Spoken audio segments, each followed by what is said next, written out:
அடுத்து வரும் நிகழ்ச்சியானது ஜாய்ஸ் மேயர் ஊழியங்களின் நண்பர்கள் மற்றும் பங்காளர்களால் தாங்கப்படுகிறது.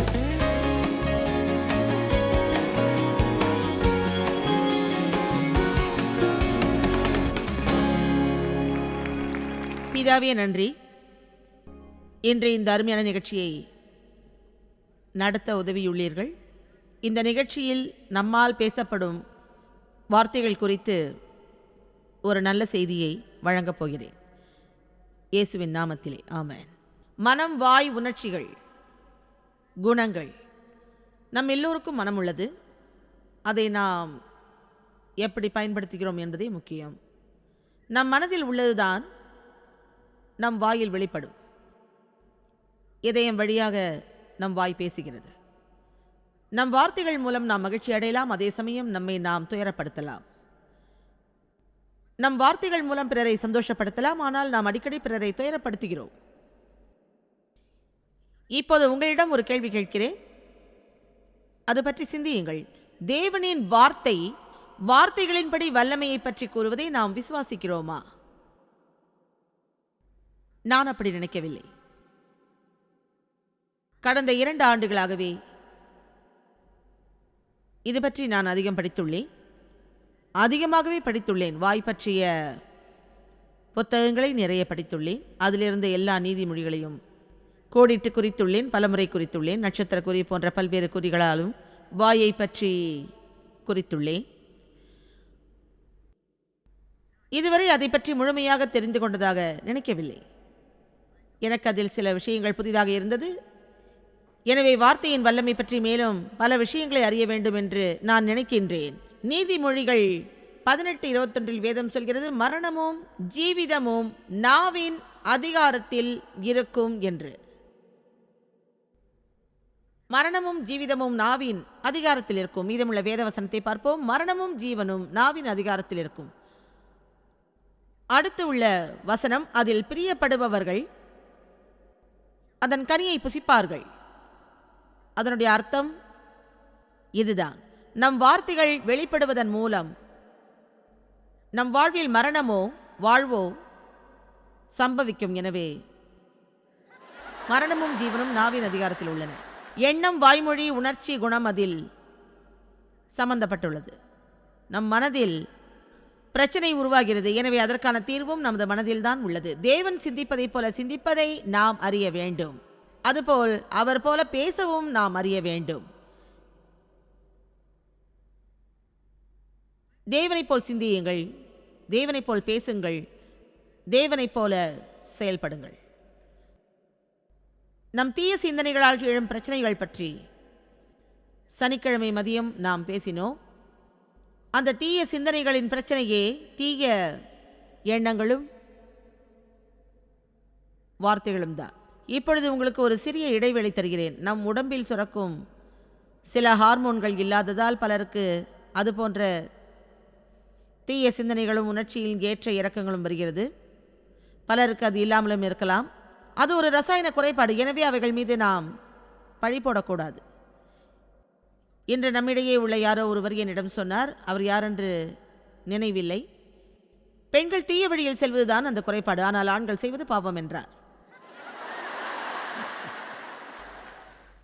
எனவே நம் தவறுகளுக்கு ஒரு மன்னிப்பை நாம் வைத்திருக்கிறோம். அது போன்ற மன்னிப்புகளை கூறுவதை நாம் நிறுத்த வேண்டும். அங்கு ஒரு பகுதியிலிருந்து வரும் 3 நலிவான ஆதரவுகளுக்கு நன்றி தெரிவிக்கிறேன். உங்கள் செயலை விட நான் நல்லதையே போதிக்கிறேன், அதை நீங்கள் அறிய வேண்டும்.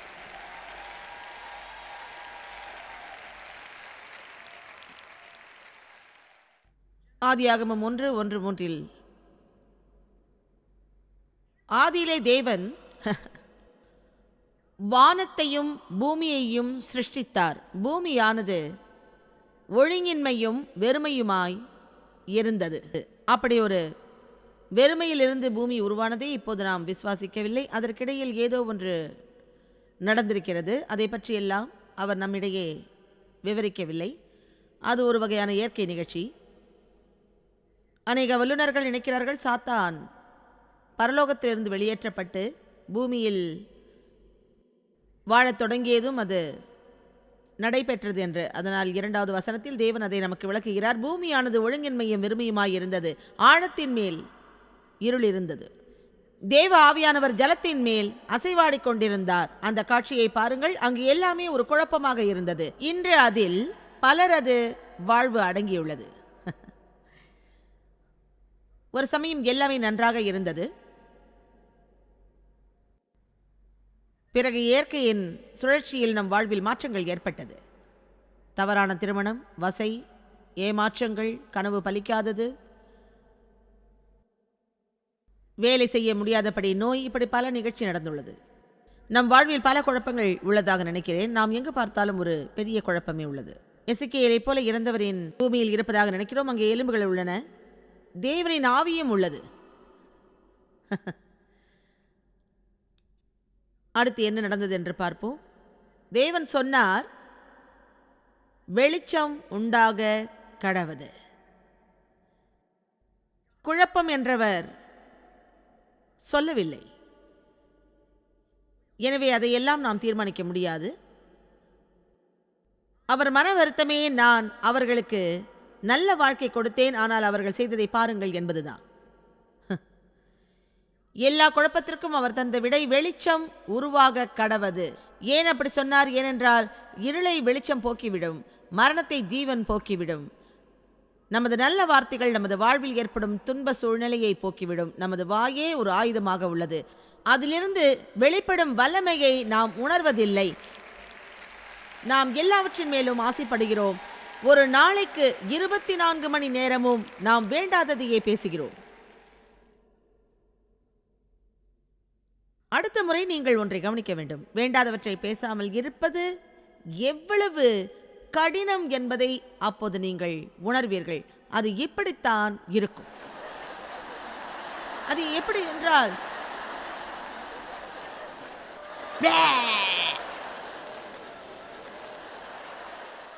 ஆமென். பலரிடம் ஏற்படும் அழுத்தத்தை நாம் பார்க்கிறோம். உடனே நமக்குள் ஒரு சிந்தனை வரும், அல்லது தீர்மானம் வரும், அல்லது குறை வரும். அப்படித்தான் அது வரும். தினம் காலை எழுந்ததும் என்று சரியில்லை என்று நினைப்போம். அது அப்படித்தான். நல்லதை தீயது மிஞ்சும். தேவ வார்த்தையில் உள்ள வல்லமையான கொள்கை என்ன? ரோமர் 12:21, என் வாழ்வை மாற்றிய வேத வசனம் அது. அந்த வசனத்தை நான் விசுவாசிக்கிறேன். அதன் மூலம் அவருக்கு கீழ்ப்படியும் கிருபையை எனக்கு வழங்கினார். 15 வருடங்களாக என்னை பலாத்காரம் செய்த என் தந்தையிடமிருந்து என்னை பாதுகாத்தார். அப்போது சுமார் 200 முறை நான் பலாத்காரம் செய்யப்பட்டேன். பிறகு அவரை மன்னித்து அவர் வாழ்நாள் முழுவதும் அவரை பாதுகாக்க சொன்னார். அதன் மூலம் நன்மையை பெற முடியும். அதுவே உண்மை.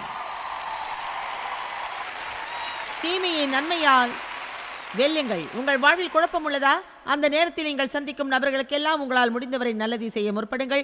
அதன் மூலம் உங்களுக்கு நல்வாழ்வு ஏற்படும். ஏனென்றால் சாத்தான் உங்களுக்கு செய்த தீங்குகளில் இருந்தும் உங்களிடமிருந்து அவன் பறித்தவைகளில் இருந்தும் நீங்கள் முற்றிலும் விடுபட அது ஒன்றே சிறந்த வழி. எனவே பிறருக்கு நன்மை செய்யுங்கள், நன்மை செய்யுங்கள், நன்மை செய்யுங்கள்.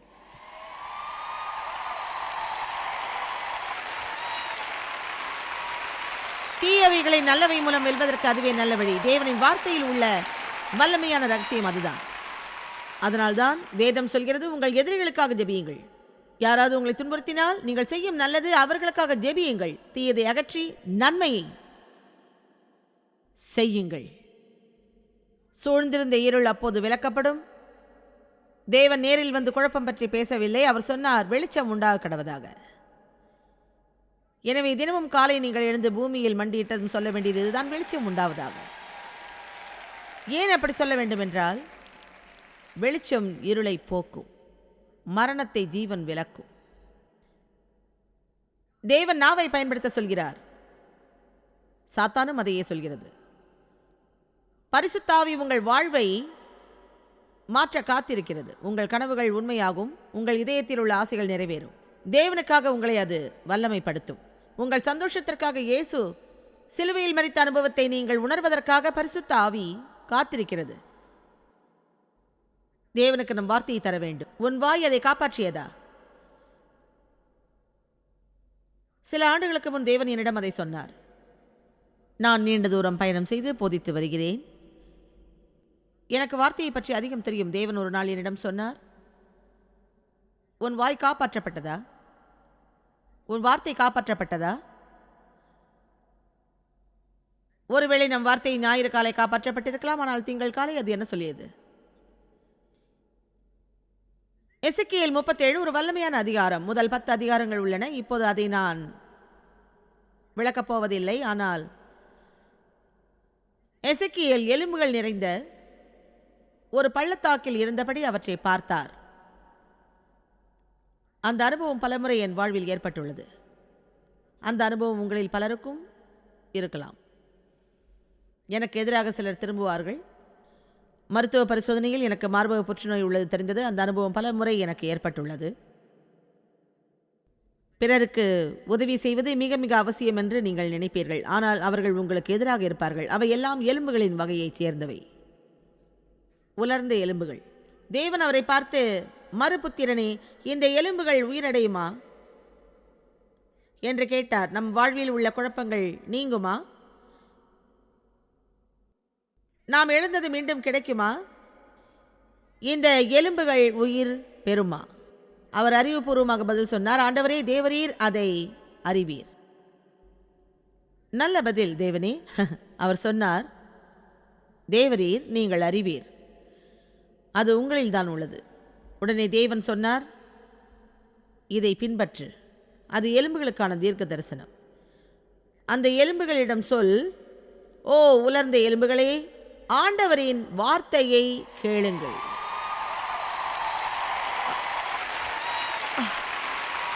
நடந்ததை நினைத்து எனக்கு மெய் சிலிர்க்கிறது. அவர் அதில் சொன்னதன் அர்த்தம் உங்களுக்கு புரிந்ததா? உங்களது வாழ்க்கையின் குழப்பம் எல்லாமே அகற்றப்படும். தேவனின் வார்த்தையை பின்பற்றினால் மட்டுமே அது சாத்தியம். ஞாயிறன்று நல்லதை சொல்வது, பிறகு திங்கள் முட்டாள்தனமாக பேசுவது, அதைவிட மோசமாக செவ்வாயில் சொல்வது, இன்னும் மோசமாக புதனில் சொல்வது, வியாழக்கிழமை வழக்கமாக உணவு உண்பது, அன்று எல்லாவற்றையும் விட மோசமாக பேசுவது. அதை நீங்கள் ஒத்துக்கொள்ளுங்கள். இந்த உலகில் 2 பேராவது ஒத்துக்கொண்டால் அதுவே எலும்புகளுக்கான தீர்க்க தரிசனம். அதை எவ்வளவு பேர் பின்பற்றுவீர்களோ எனக்கு தெரியாது. அது எவ்வளவு மாதம் என்றும் எனக்கு தெரியாது. எனது வாழ்வில் காலையில் அவ்வாறு ஜெபித்திருக்கிறேன். காரை ஓட்டும் போதும் சரி, ஹோட்டலில் வாரம் தங்கும் போதும் சரி, பல வருடங்களாகவே தேவனின் வார்த்தைக்கான தீர்க்க தரிசனத்தை நான் பின்பற்றியுள்ளேன். என்னை பலப்படுத்தும் கிறிஸ்துவின் வார்த்தைகள் மூலமாகத்தான் எல்லாவற்றையும் நான் செய்கின்றேன். உங்களை நான் மன்னிக்கிறேன். உங்களை மன்னிக்கும் கிருபையை தேவன் எனக்கு வழங்குவார். நான் அதில் புண்பட மாட்டேன். எல்லா குற்றத்தையும் எண்ண மாட்டேன். அதை பொறுத்து கொள்வேன்.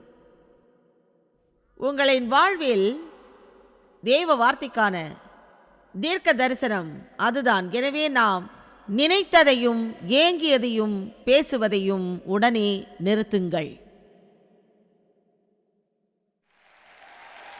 அடுத்த வருடம் இங்கு நீங்கள் இருப்பதை உறுதி செய்யுங்கள். அடுத்த வருடம் ஒரு புத்தகத்தை வெளியிடுகிறேன். அதன் பெயர் உணர்வுகள்.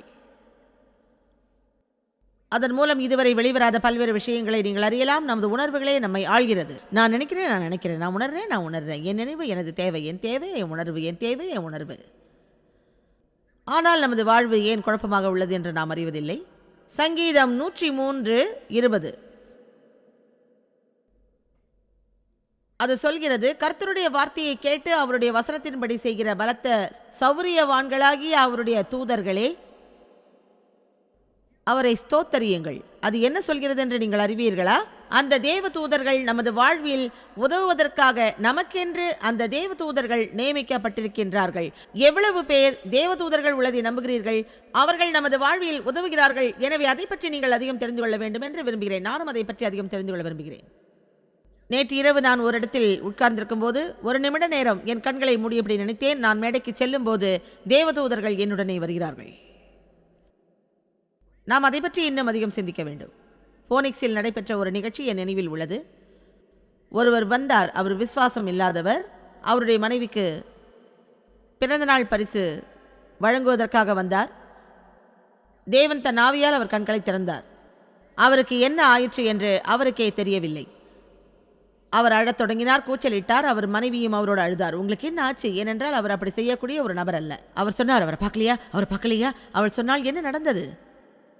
அவர் சொன்னார், ஜாய்ஸ் அந்த சேவையில் மேடைக்கு வந்தபோது வெள்ளாடை உடுத்திய நபர்கள் அவரோடு கூட இருந்தார்கள். முதலில் அவர்கள் இசைக்குழுவினர் என்று நான் நினைத்தேன்.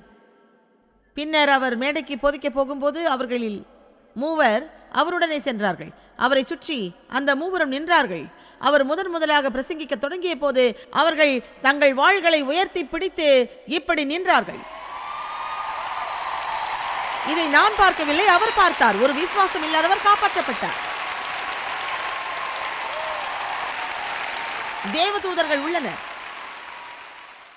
ஒரு வேத வசனம் சொல்கிறது, அதை கேளுங்கள். தேவனின் குரலில் அவரது வார்த்தையை அவர்கள் கேட்டார்கள். இன்னும் புரியவில்லையா? தேவனின் குரல் அந்த வார்த்தையை சொல்வதை கேட்டார்கள். என் வாழ்க்கையில் நான் சந்திக்கும் எல்லாமே குழப்பம் என்றால் எனக்கு எந்த நன்மையும் நடக்காது. அந்த தேவதூதர்கள் என்னோடு இருப்பது உறுதி.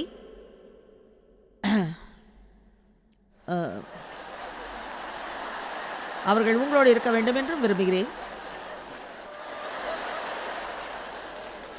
தேவதூதர்கள் தூங்குவது பற்றி எனக்கு தெரியாது. எனவே நல்லபடியான ஒன்றை நீங்கள் செய்ய விரும்புகிறீர்களா, அல்லது அது முழுவதும் உங்களுக்கு வேடிக்கையாக தெரிகிறதா? என்னுடைய உழைப்பினால் தான் நான் வெற்றி பெறுகிறேன் என்று ஒருவேளை நான் சொன்னால், தேவதூதர்கள் திடீரென்று எழுந்து நாம் வேலைக்கு போகலாம் என்றால்,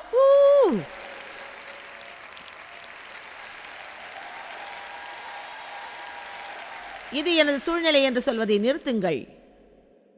இப்படி நான் நினைக்கிறேன் என்பதையும், இப்படி நான் உணர்கிறேன் என்பதையும், எங்கள் வாழ்வில் பிறர் இப்படித்தான் இருக்க சொன்னார்கள் என்பதையும் இந்த உலகம் சொல்கிறது, நண்பர்கள் சொன்னார்கள் என்பதையும் நிறுத்தி தேவன் சொன்னதை செய்ய தொடங்குங்கள். நான் முழு இருதயத்தோடு நினைக்கும் ஒன்றை இப்போது உங்களுக்கு சொல்கிறேன். என்னுள் இருக்கும் எல்லாவற்றையும் அப்படித்தான் நான் விசுவாசிக்கிறேன். தேவனின் வார்த்தை ஒரு ஆயுதம். 2 கொரிந்தியர் 10வது வசனம் சொல்கிறது, எங்களுடைய போராயுதங்கள் மாம்சத்துக்கேற்றவைகளாய் இராமல் அரண்களை நிர்மூலமாக்குகிற தேவ பலமுள்ளவைகளாய் இருக்கிறது. வலிமையானவற்றை நிர்மூலமாக்கும் தேவனின் ஆயுதங்களாக அவை உள்ளன. நம்மிடையே போர் உள்ளது, வலிமைகளும் உள்ளன. ஆனால் தேவன் நமக்கு தரும் ஆயுதங்களால் அவை அழிக்கப்படும். அவர் நமக்கு வழங்கும் ஆயுதங்கள் ஆவியின் வாளாகும். எனவே தேவ வார்த்தை நமது வாயில் வெளிப்பட வேண்டும்.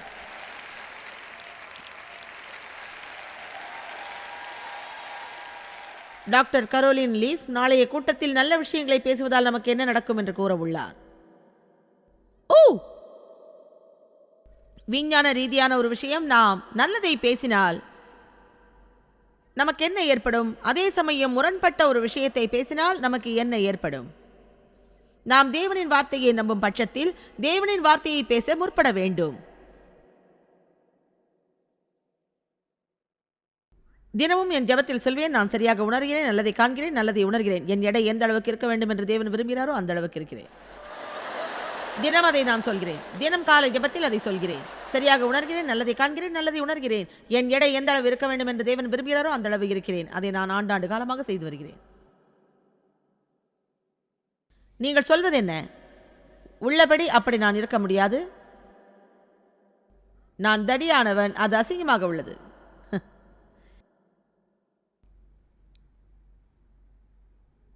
இப்போது நான் சொல்லும் விஷயங்கள் வியப்பாக இருக்கும். ஆனால் நான் சொல்லப்போவது தேவனின் சத்தியம். நான் இங்கு இருப்பதே தேவனின் கிருபையால் தான். நீங்கள் என்னை பார்த்து கேட்கலாமாம், உங்கள் வெற்றிக்கு மூல காரணம் என்ன என்று. அந்த கேள்விக்கு பதில் சொல்லி எனக்கு அலுத்து போய்விட்டது. ஏனென்றால் அது தேவ கிருபை. தேவன் நமக்காக வைத்திருக்கும் திட்டத்தில் நாம் குறுக்கிட நினைப்போம். அதே சமயம் நமது வாழ்வில் தேவன் வைத்திருக்கும் திட்டத்துக்காக நமது ஒத்துழைப்பையும் அவருக்கு தர முடியும்.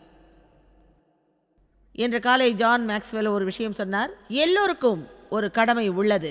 எல்லோரது வாழ்விலும் ஒரு உயர்வை அடைய தேவனால் அழைக்கப்பட்டுள்ளார்கள். இந்த உலகத்தில் உயர்ந்த பெற்றோராகவோ வர்த்தகராகவோ வேறு எதுவாகவோ எல்லோரும் இருக்க விரும்புவார்கள். ஆனால் ஒரு சிலருக்கு மட்டுமே அது வாய்க்கத்தக்கதாகும். இந்த பூமியில் உள்ள வருத்தப்பட வேண்டிய விஷயங்களில் அதுவும் ஒன்று. எவ்வளவு பேர் இந்த பூமியில் வேதத்தை படிக்கிறார்கள், அது கூறியபடி நடக்கிறார்கள், அதன் மூலம் தேவன் கூறிய சத்தியம் எல்லாம் அவர்கள் வாழ்வில் நிகழ வேண்டும் என நினைக்கிறார்கள்.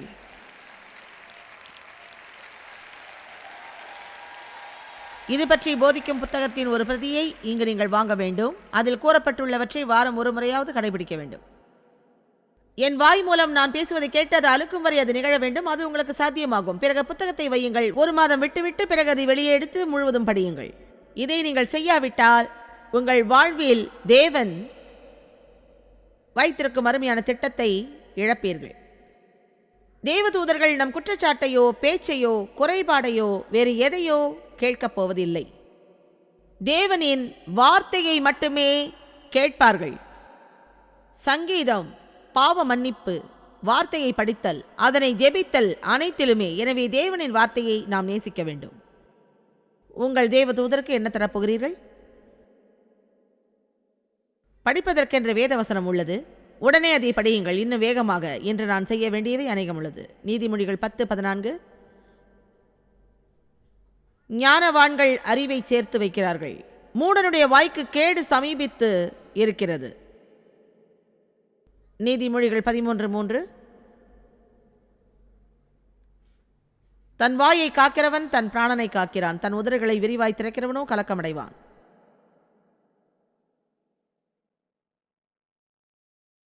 நீதிமொழிகள் 18:6-7.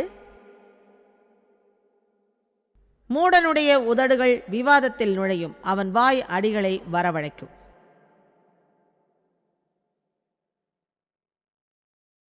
மூடனுடைய வாய் அவனுக்கு கேடு, அவன் உதடுகள் அவன் ஆத்துமாவுக்கு கண்ணீர். நீதிமொழிகள் 21:23. தன் வாயையும் தன் நாவையும் காக்கிறவன் தன் ஆத்துமாவை இடுக்கண்களுக்கு விலக்கி காக்கிறான். நீங்க கைத்தட்ட விரும்பினா அது செய்யுங்க. அது அரை மனசோடு எனக்கு செய்ய வேண்டாம்.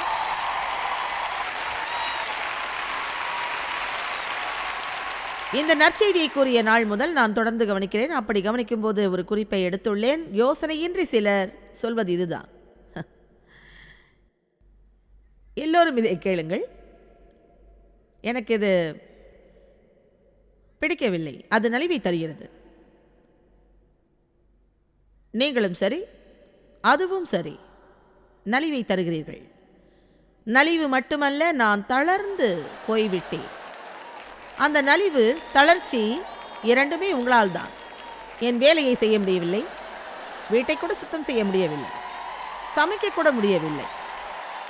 நலிவு தளர்ச்சி, நலிவு தளர்ச்சி, நலிவு தளர்ச்சி. பைத்தியக்காரனாய் ஆக்குகிறீர்கள். அதனால் பைத்தியமாகிறேன். என் பிள்ளைகள் பைத்தியம் என்கிறார்கள். என் மாமியாரும் அதை கூறுகிறார், என் அண்டை வீட்டுக்காரரும் கூறுகிறார். எனவே நான் பைத்தியமாகிவிட்டதாகவே உணர்கிறேன். தேவனே, என் வாழ்வில் ஏன் இப்படி ஒரு குழப்பம்? அதன் மூலம் நான் தேவனை விசுவாசிக்கிறேன். எனக்கு வீடு வெறுத்து விட்டது. வேலையிலும் வெறுப்பு, என் உடலிலும் வெறுப்பு, என் முடியிலும் வெறுப்பு, மளிகை கடைக்கு போவதிலும் வெறுப்பு, புல் வெட்டுவதிலும் வெறுப்பு. எனக்கு நலிவு, தளர்ச்சி, பைத்தியம் வந்து விட்டதாக எல்லாவற்றையும் இருக்கிறேன். சரி தேவனே, எனக்கு உதவுங்கள். நான் இங்குதான் உள்ளேன். இது என்னை கொன்றுவிடும். நீ என்னை கொன்று விடுவாய். அடுத்து முட்டாள்தனமான ஒன்று, இது எனக்கு மரணத்தை தூண்டுகிறது. ஒரு விஷயம், என்னால் முடிந்தவரை சிரித்தேன். உங்களிடம் ஒரு கேள்வி கேட்கிறேன். உங்கள் வயது 20, 40, 50 அல்லது 60, இப்படி நீங்கள் கேட்டால் உங்கள் வாழ்வில் ஏன் இந்த பிரச்சனை வந்தது என்பதற்கு விடை கிடைக்குமா என்ன? நலிவு, தளர்ச்சி, பைத்தியம், வெறுப்பு மற்றும் மரணம். எனக்கு உதவுங்கள் இயேசுவே. நன்றி. உங்களுக்கு சிரிக்க தெரியும். எனக்கு நல்லது நடந்தால் சிரிப்பில் என் வயிறு குலுங்கும். நான் புத்துணர்ச்சி பெறுவேன். ஒரு தூய காற்று என் மீது வீசுவதாக உணர்வேன். அது என் வாழ்வில் மேன்மை செய்கின்றது. இங்கே உங்களில் யாராவது நான் சொல்வதை கூற முடியுமா? என் வாழ்வு முழுவதும் அருமையாக இருக்கும் வரை நான் சிரித்தேன் என்று. ஆனால் நான் சொல்கிறேன், என்னை அது கொன்றவரை நான் சிரித்தேன்.